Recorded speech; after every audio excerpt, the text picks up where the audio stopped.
Hello, everyone. This is Jason. I just watched Donald Trump's address to his address joint sessions of Congress. Let me give you some notes here. It's going to be very quick because he didn't say anything new. He's been saying the same things. But of course, MSNBC, or NBC rather, has been just stunned by his tonal change. His tonal change is what matters. That's really the important. Chuck Todd. By the way, Chuck Todd is a fucking retard. Yeah. The whole world thinks Chuck Todd is a joke, except for NBC apparently. Have you ever heard the critical analysis of Chuck Todd? Oof. And by the way, why is Tom Brokaw analyzing anything without a teleprompter? Like, do you care what Tom Brokaw, a talking head who spent his career reading off a teleprompter, are you really concerned with his political observations? Tom fucking Brokaw? Okay. Let's ask Brian Williams what he thinks. Okay. So, I mean, he'd lie. He'd just plagiarize it or lie about it. And by the way, he works for MSNBC now. Yeah, Brian Williams. It's okay to lie, and if you're a news person, I mean, you're a lying sack of shit anyway, so what's the difference? Okay, so some of the things I noticed, you know what, I don't even need my notes. Fuck it. Let me be very clear what this is all about. This is deregulation. This is dog whistle words for fascism, like make America great again, hearkening back to a better time. He starts off his speech with mentioning in 9 years from now, we're going to be 250 years old as a nation. 9 years! I was born in 1976, by the way. I'm a bicentennial baby, so I'll be 50 when we're 250 years old. And so it particularly kind of struck me that I'm going to be 50 in 9 years. But secondly, more importantly than my own ego, is that he's hearkening back to a better time. This is fascism 101. Hitler used to do this all the time. The great Aryan past of the Germans, the great victory, great wars. You constantly bring up the past and how great you used to be, and we can be great again. Making Germany great again. He's taking words, he's taking phrases from Hitler. Now, I don't think he writes obviously I don't think he writes his own speeches, but I think he writes part of them, and I certainly know he edits them and puts his own spin on them like every president does. He's a fascist. And that's what he's talking about. And let me give you some more examples of this. Again, I'm going to be quick because this video is nothing new. I've said this video. I've made a dozen videos that have talked about Donald Trump and what his real message and what his real agenda is. Again, I'm going to just reference Dave Emery here. Go pay attention to what Dave Emery's talking about the Underground Reich. When World War II ended, we did not defeat we defeated many of the Germans, but a lot of them went underground. Hell, there's been mainstream books written about Hitler wasn't dead. He was gone to Argentina. A lot of credible sources. I mean, I don't really know if it's true or not. I've read some of the excerpts from those books, but they took Bormann Democrats who took money from organizations that were funded by the Germans after World War II. The infiltration of the military by fascist elements that were supporting Hitler. We can go, or supported Nazi type of philosophies. We can kind of go back to Michael Aquino. Many of you conspiracy theorists know who he is. He was a disinformation agent essentially for the United States military, and they used to do rituals that the Germans did, like these Germanic rituals with knives and fucking really fascist, bizarre shit. And I think the military has been influenced heavily, infiltrated heavily by Nazi and Nazi sympathizers, and so have the police forces. I mean, how many times do you have to go watch cop block videos or go watching these videos, and you'll see on forearms tattoos that have certain crosses on them, or the number 88, or any of these allusions to Hitler and being pro-fascist and pro-Nazi, white supremacists. Okay, he mentions right off the bat, because he had to, the Jewish. We cannot be bad to Jews. We need to stop this rash of violence that's going on. These bomb threats to Jews and going into, Jewish cemeteries and tipping over graves, and the rash of this has to stop. We're all the same people, etc., etc., etc. When I saw, and I'll be honest with you, it's pretty evident to me that we are at the end of the American empire when you see Mike Pence, who I've called an underdeveloped fetus, Paul Ryan, who is more concerned about his biceps and Ayn Rand than he is about the American people or the people in his own state, and Donald Tiny Hands pumpkin fascist Trump, who absolutely wants to deregulate, cut corporate taxes, not raise them, to create jobs. And during this massive tax cuts that he's going to do for the richest, he's going to increase the military budget by $54 billion. A military that we spend more than the next 7 or 8 countries combined. He calls our military failing. He calls it crumbling. It needs to be rebuilt. He doesn't use the word modernized. That's not what he's using. That's not what he's saying. He's not saying we need to go with more 3D printing of submarines that are unmanned, or we need to do more. He mentions the F-35. Now that's that boondoggle that he's so proud that he saved money. Never mentioning that we just got done paying for the F-22 Raptor, which we've never used in battle essentially, and now the F-35 is so much of it. It's the military-industrial complex pissing money down its leg and wanting more. Trump wants to absolutely go to war. His influx in military spending, I believe, is a portense or a pretense to a war with Iran. He mentions Iran's ballistic missile tests, and he is not having it. And the unabashed support of Israel is part of that, but it's also because Saudi Arabia. Saudi Arabia, of course, is one of our greatest allies in the Middle East, and we sell more arms to Saudi Arabia than any other country in the world. And Great Britain sells more to Saudi Arabia than any other country in the world. Saudi Arabia spends its oil money buying our military-industrial complex products. And they hate fucking Iran. And the American Central Intelligence Agency hates Iran. I mean, they've been trying to overthrow Iran seriously, take control of Iran since the 60s, 50s. Also, they don't like Iran because Iran is more socialist, and Iran has a much more egalitarian type of progressive political system than what we are being told. They are more secular than they are Muslim, and they don't want to be internationally monetarily funded into the ground, World Banked into the ground, debted into the ground. They're not interested in that. And they don't want America to dictate terms. And also, never forget, Iran was once called Little America. That's how much Western influence, that's how much they liked us, that's how much they were like us. There was one time, in the not too distant past, they were called Little America. But they rejected the Western values because they were tired of occupation of foreign countries around them. They were tired of America's ridiculous support of Saudi Arabia and of Israel. That's why. That's why Iran essentially became our enemy. And I won't go too deep into that because you can look that up for yourself. This should have been called Meaningless Platitudes. That's what his speech should have called, Meaningless Platitudes, because that's what he's doing. He wants to create more jobs in the coal industry, which of course is predominantly controlled or largely controlled by the Koch brothers and their interests. He wants to, and watching Joe Manchin from West Virginia applaud that fascist fuck. Everybody in West Virginia should destroy Joe Manchin's career. He's a piece of shit. He's not a Democrat. He's a fucking Borman Democrat. He's a fucking fascist Democrat. And he should be fucking put out to pasture. Donald Trump does not blame corporations for the economy. He does not blame corporations for sitting on piles of cash and not reinfluxing it into the community, into their own businesses to create higher wages for workers. And he doesn't blame corporations for their absolute disdain for labor. And that's why we are where we are. Of course, the word union was never mentioned. I didn't expect it to be. And the only time the word corporation was mentioned was when he made the claim that corporations pay too much taxes and we need to cut the taxes. That's a recipe for fucking disaster. And then throw in a $54 billion increase in the military budget and that $20 billion fence that he's going to build, the wall he's going to build that he's very proud of, to keep the bad hombres out. He uses law and order terminology like Richard Nixon. He ripped off Kennedy in his speech. He ripped off Nixon in his speech. He ripped off Ronald Reagan in his speech. He ripped off first George Bush in his speech.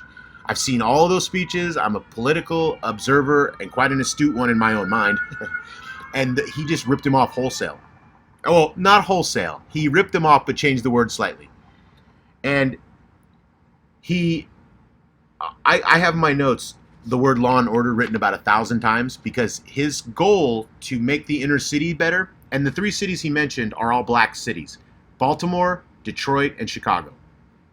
They are predominantly African American cities in the inner cities, and they are the problem. And it's not socioeconomics, of course, because he's a Republican, and even the Democrats don't mention it, but it's law and order. So he said to fight poverty, I mean, I have it in my notes, he said it, to fight poverty, we need to have safe streets. What?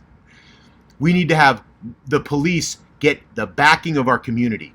Of course, making police the victims again, never mentioning racial profiling, never mentioning a strategic, driving while black, the epidemic of young black men and black boys being killed by police officers simply for being African American.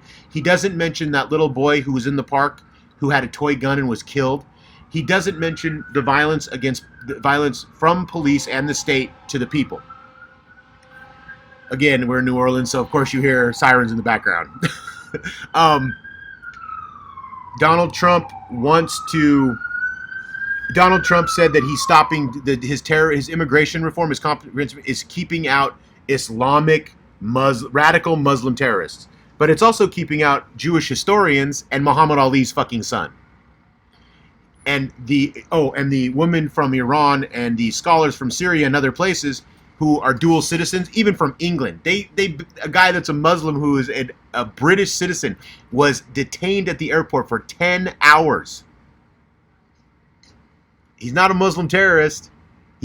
But if he's a Muslim, or apparently if you're from a Middle Eastern country or you're coming from a Middle Eastern country, regardless of your religion, that's on Trump's banned list, or others, you are not welcome in our country. This is a war against Islam. This is what George W. Bush started. This is that clash of civilization shit that was written in 2000 and 2001 and 2002. And that's what's going on. I'll say this again. Muslim radical terrorism comes from foreign occupation and an unabashed support of Israel. So if you want to stop if you want to stop radical Muslim terrorists, then you need to stop your unabashed support of Israel and stop occupying foreign countries and stop putting military bases. We have almost 1,000 military bases all over the world, outside the United States. And other countries don't like it. And the people don't like it. And they're constantly being threatened by American hegemony. And they're fucking sick of it. Our foreign policy is what has radicalized Muslims. You can agree with that. You can put your fucking head in the sand. It doesn't really matter. It's the truth. Let me go on here because I want to wrap this up. It's already gone longer than I was hoping.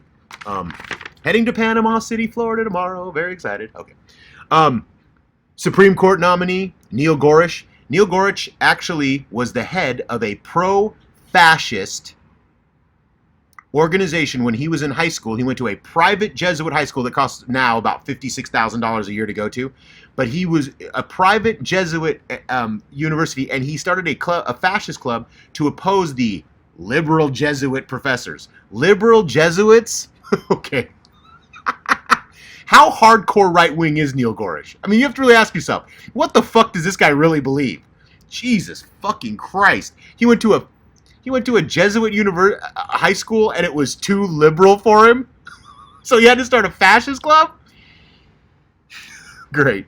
Oh, and of course the dick sucking of Anton Scalia, who was a fascist, went on. His wife was there, and death. You know what's great about what's great about most people, some people, we're all mortal, and that's really the best part of some people. That in fact they will die someday, and that was the best thing about Anton Scalia, was in fact that he would die one day. This was a conservative horror show. Don't mention workers. He mentioned poverty. But his ideas of getting out of poverty aren't influxes of cash, aren't strengthening public schools, aren't providing free education for anyone above high school. It's deregulation, privatizing public schools. And by the way, a recent study has been done, and I'll leave a link below to Richard Wolff talking about this, economic professor Richard Wolff, about private schools actually do worse in teaching children mathematics than public schools. They are behind. They are not as good. Public schools are superior. Public schools have been systematically defunded and have been destroyed. And I'll leave it to people who are educators like John Taylor Gatto, who say, watch out for the privatization of schools. Public schools, once they become privatized, we're in deep shit, and that's where we are right now. The education system will only get worse when they're made for profit. Everything Republicans want has to be for fucking profit. The healthcare system has to be for profit. The education system has to be for profit. He's talking about getting rid of the FDA, limiting the FDA, used a disabled girl to make this point. So you get all the applause for the disabled girl, and then you keep on with, well, you know, the FDA has way too many regulations, and it stops miracles from happening all over the country. And if we could just get those pesky regulations, and he did his, for every regulation that's created, 2 must be eliminated shit. Would you run your business that way? Would you run your home that way? Would you run anything that way? You just say, well, you have to eliminate 2. No. You use sensible regulation, and you don't eliminate any regulation. You strengthen them. One of the reasons we are going through this recession and this economic downturn still is because of deregulation of the financial industry. And the same thing he wants to do, he wants to take the shackles off of American businesses to create jobs, because American companies are the victim. American corporations who are making record profits are the victims. Not the workers, not the unions, not the environment, not the future, but the American corporation is the victim. If you could just unshackle them and unleash the power of the corporation to create jobs. Never been done in history, never works, never sustained, wages always go low, get lower. And then he blames lower wages on Mexicans, never blaming the real problem, which is corporations. And this has been shown by economics professors over and over again, the ones that aren't shills, the truthful ones. And I can point out a list of them, and so can you probably. But of course, and then he has an infrastructure plan. He wants to spend $1 trillion on infrastructure, which is like awesome, great, roads, bridges. But he wants to do it with a private and a public together. What does that really mean? Well, what he really means is, instead of the government hiring people like FDR did, we're going to give $1 trillion to private corporations, so a few at the top can make all the money, and then they can privatize everything and hire people at whatever low wages, etc. Federal workers make more money than privatized workers do. They have better benefits, because they work for the government. Oh, and by the way, he put a hiring freeze on all non-essential government employees, federal government employees, except for the military. The military, let's keep hiring people, keep spending money. He's a fascist. He's trying to build up, he's relying on law and order and a military-industrial complex to create war, and to create war and to somehow law and order your way out of this bad economy. And what you notice about Congress when you look at the sea of shining, smiling white faces is that they're the most out of touch people on the entire planet Earth. They don't understand their own constituents. He wants to repeal Obamacare, and he kept referring to as Obamacare, not the Affordable Care Act, but Obamacare. All over the country, from Mitch McConnell to Paul Ryan, they are being harangued by their constituents about healthcare. People don't want more privatized, deregulated healthcare. They want the government to pay for healthcare through their taxes, single payer, so it simplifies it and everybody's covered. That's what the American people want, overwhelmingly. Some polls are as high as 75%. Now, that's not important to Donald Trump, because Donald Trump is about deregulation and making the rich richer. That's his whole life. That's what he's done. And I hear him mention, and people applaud it like it's true, Donald Trump was not a good businessman. The Art of the Deal, go read The Art of the Deal. I've read a lot of The Art of the Deal. I read about 3/4 of it when I was in high school. It's the biggest public relations bullshit book ever written. Donald Trump has gone to bankruptcy 6 times. He's been sued civilly over 2,300 times. He doesn't know how to build economies. He doesn't know what works. He only knows what his class tells him. And his class does, which means let's get that American taxpayer money so we can profit from that. Like the military-industrial complex does. Like oil companies do with the oil depreciation allowance. Like telecom companies do with the massive deregulation that went there and the little bit of taxes that they pay. This is classic. It's not neoliberalism, but it's fucking close. This is Austrian economics. This is insanity. This is von Mises, right? This is libertarian talk. And what's scary about it, well, fuck, the whole thing's scary.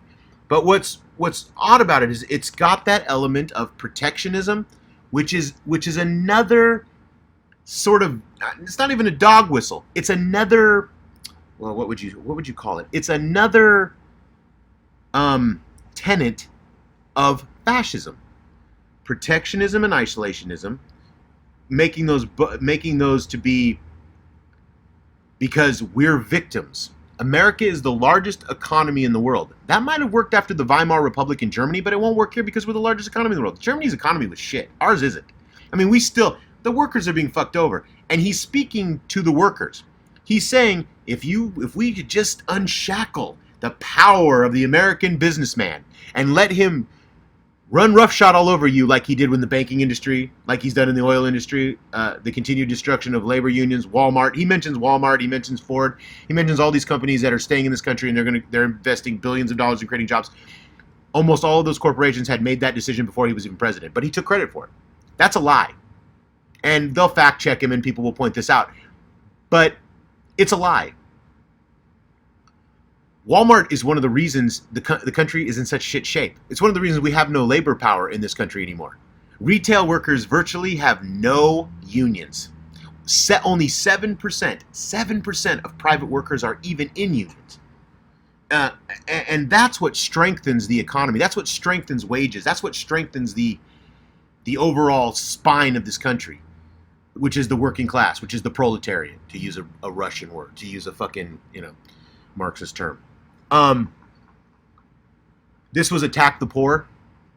This is his immigration policy. What he wants to do is what Canada does, legal immigration. If you're going to enter Canada, you have to have a certain amount of money in your bank account or you can't immigrate to Canada legally. And he wants to do the same thing in America. Now, first of all, comparing America and Canada is very dangerous because Canada's economy is so much smaller than ours and their population is so much smaller, and really nobody's really aching to get into Canada. People are aching to get into the United States legally and otherwise. You know why? Because you don't have to have a bunch of money to come here. That's what made America great. You could right? I mean, am I wrong? Correct me. The stories of people coming here with nothing. I came here with the shirt on my back and a shoebox full of dreams. And I worked my ass off, and I started a little business, and then that business grew, and I was able to make enough money to retire or help my children or whatever, or pass it on to my children or whatever. That's gone in Donald Trump's America. He doesn't want the other here anymore. The other is anyone that's coming into this country that isn't like us. No Muslims, no Mexicans, no poor people.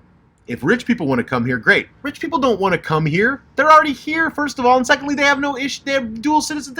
Their world, we are the place where people come. The light on the hill, as John Winthrop said. We're the place where you can make it here where you can't make it in other countries. We give opportunities that other countries don't give. And that's what makes this country great. That's why we're so diverse. That's why it's such a great place to fucking live sometimes. But not in Donald Trump's world. Rich people only. And if you can't afford to come here, fuck off. And he's talking about legal immigration.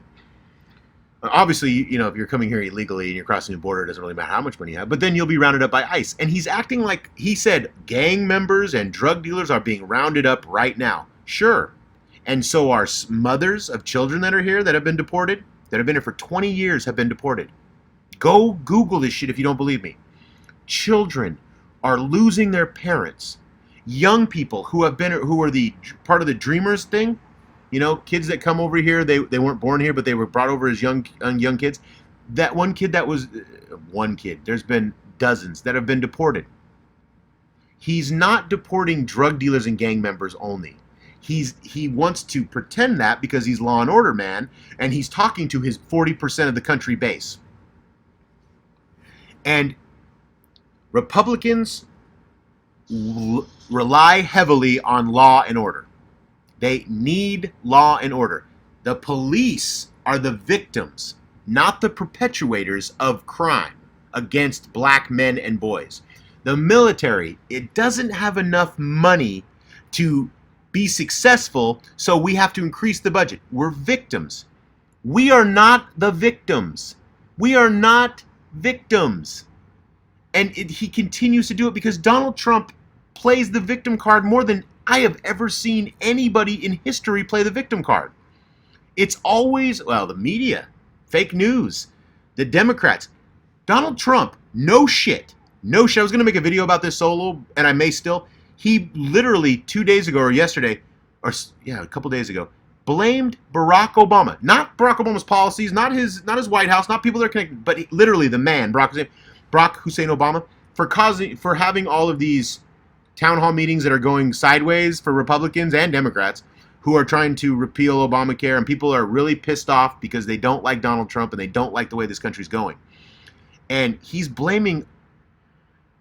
actually blaming Barack Obama for that. Barack Obama somehow is sitting in a castle somewhere, you know, the man in the high castle, and he's coming up with all these schemes to undermine Donald Trump.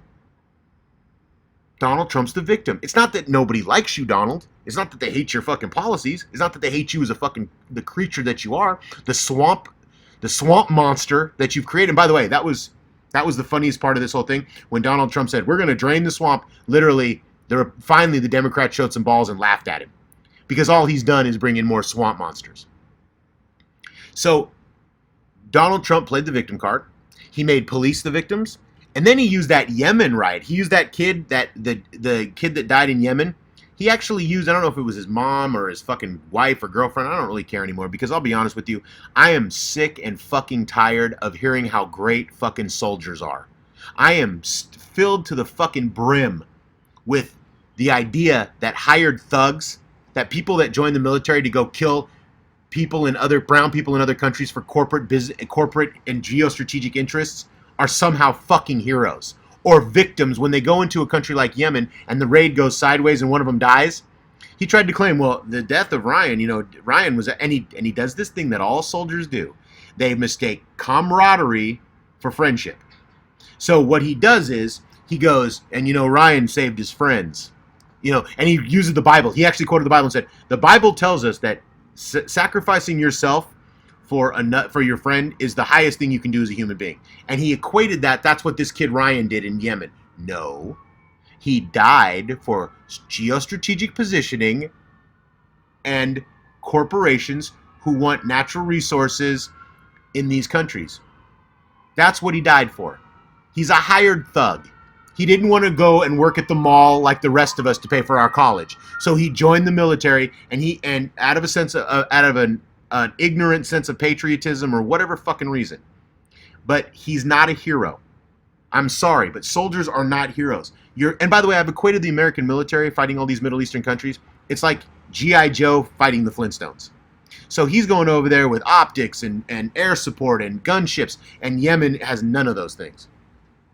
So fuck soldiers and fuck this pretend sacrifice that they're making. You're not doing anything for freedom or democracy. You're doing it for corporate and business interests and geostrategic positioning. So fuck off.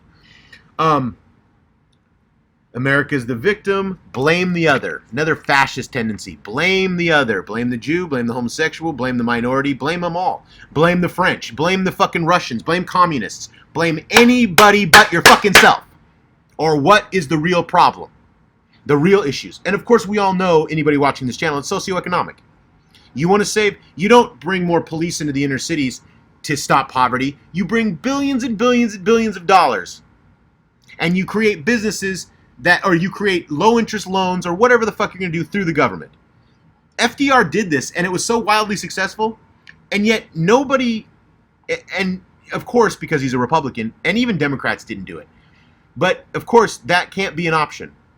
That can never be the option. We can never talk about literally just helicopter money. I mean, that's what the inner city needs, worse than anything else. Not more fucking police, but Republicans, white conservative Republicans and others, and I don't just mean to pick on white people, but conservative Republicans think, well, law and order is the best bet here. We need to go in and we need to round up all those bad hombres and get them out of our country. We need to get those black people off those black gang members, because every black person's violent and a gang member, and we need to put them in jail. Because that'll somehow make the economy better. That'll somehow make it better for people in the inner city. Of course, he mentions drug dealers. And I don't want to go into too far, but Gary Webb's Dark Alliance, if you want more on who's the real drug dealers in this country.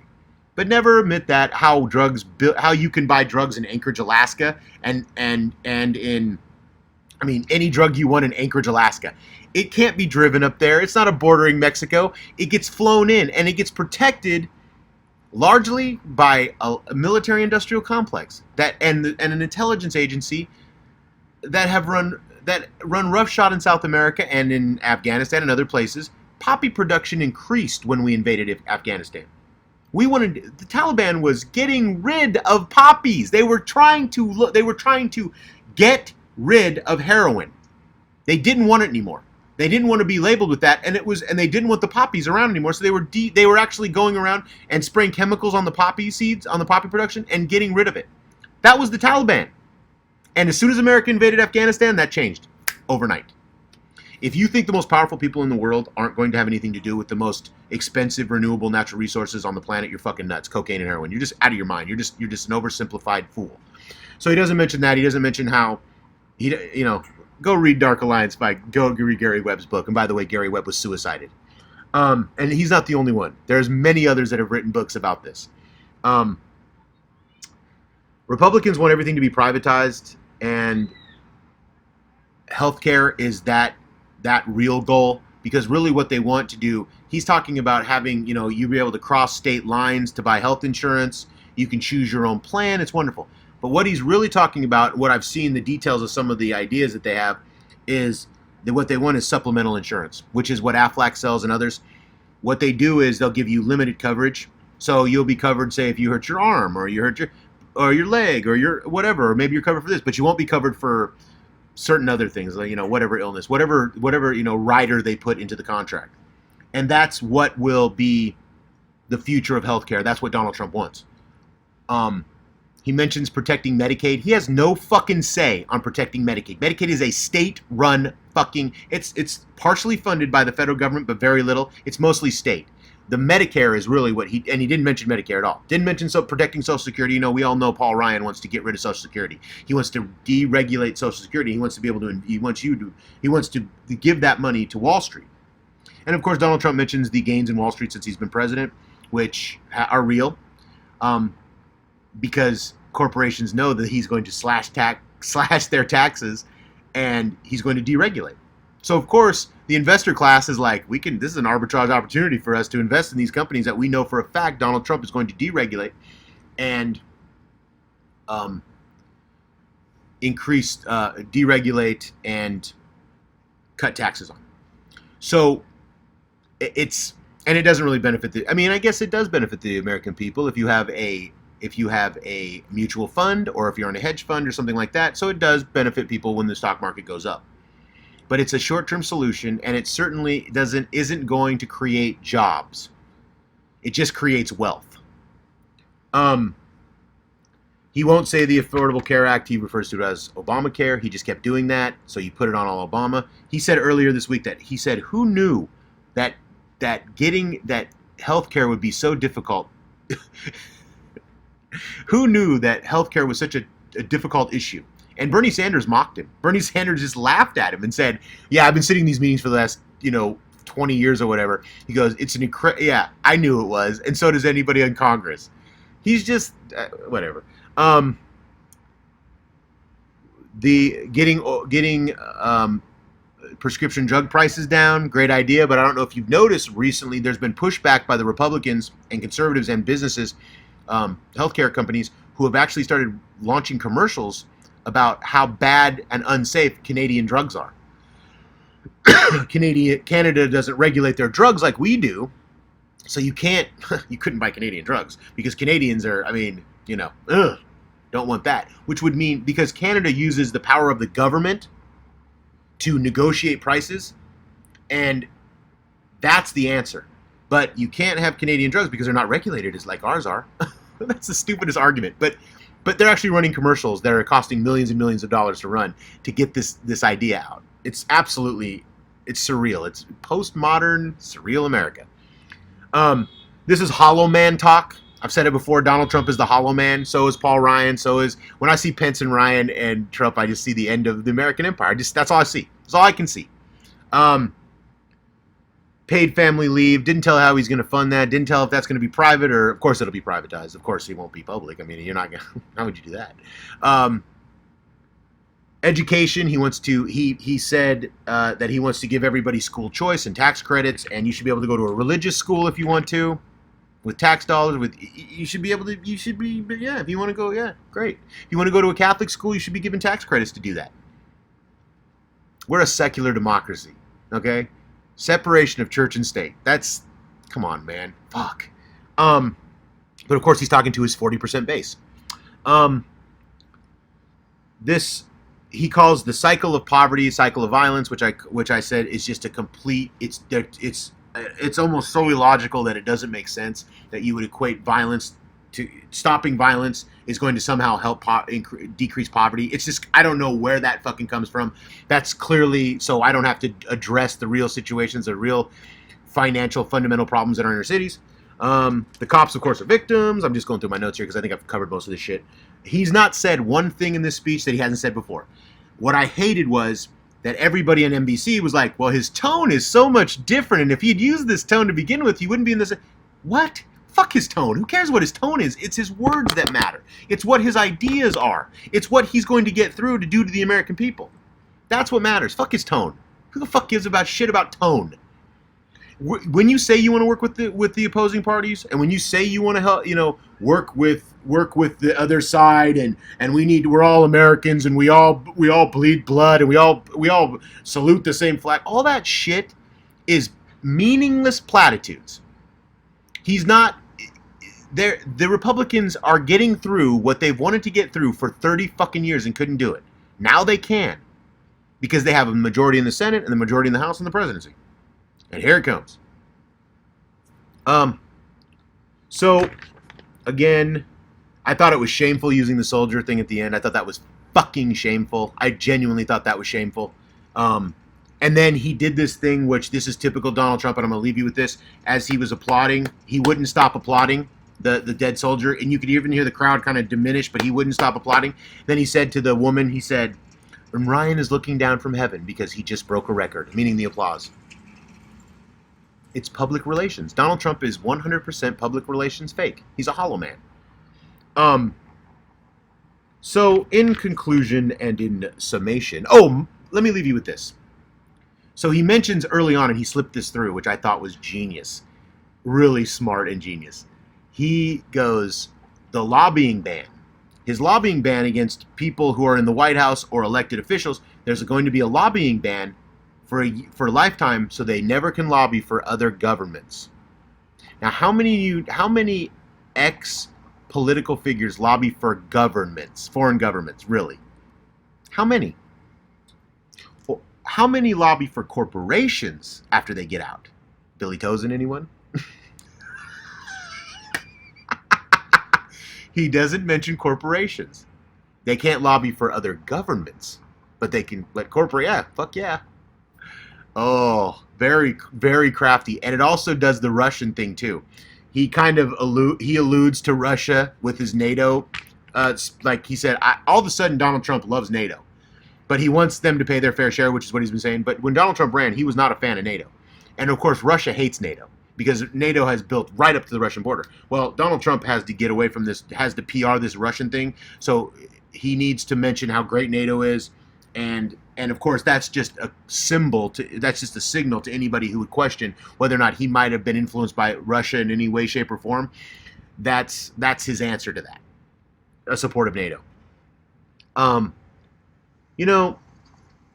This speech was completely useless. It was the same thing he's been saying. We're going to build the wall. We're going to deregulate. We're going to cut taxes. and we're going to rebuild the military. He then mentions what, and I thought this was fun. He mentions at the end, he mentions the thing he's going to do, and he mentions women's rights, being an advocate for women's rights. Oh, and an increase in the military budget.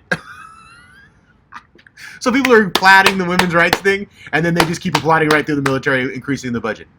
The military is what's killing us. We spend 60% of our budget. You spend 60% of your federal tax dollars on the military, and he wants to increase it by $54 billion. Not modernize it. He just wants to increase it, and he wants to take care of the wounded soldiers and all this bullshit. But he doesn't give you any concrete ideas on how to do it or how it's going to get paid for. He wants to eliminate debt, but he wants to cut taxes. Yeah. This was a public relation. This is all public relations. The Republicans are going to get through what they want. This is a fascist government surrounded by fascists who applaud other fascists. Paul Ryan is a fascist. I'm just going to use this word. I'm done fucking around. They're Nazis. They are fascists. They want big military. They want to blame the other, and they hearken back to a past. They hearken back to a better time in America. They constantly do that. This is Hitler's rhetoric. This is Goebbels' rhetoric. This is how the Nazis did it. And I'm sure this country is heading in that direction. And by the way, get ready for a war with Iran or bombings of Iran or something like that in the very near future. Thank you for listening and have a great evening. And I'll see you in Panama, Florida.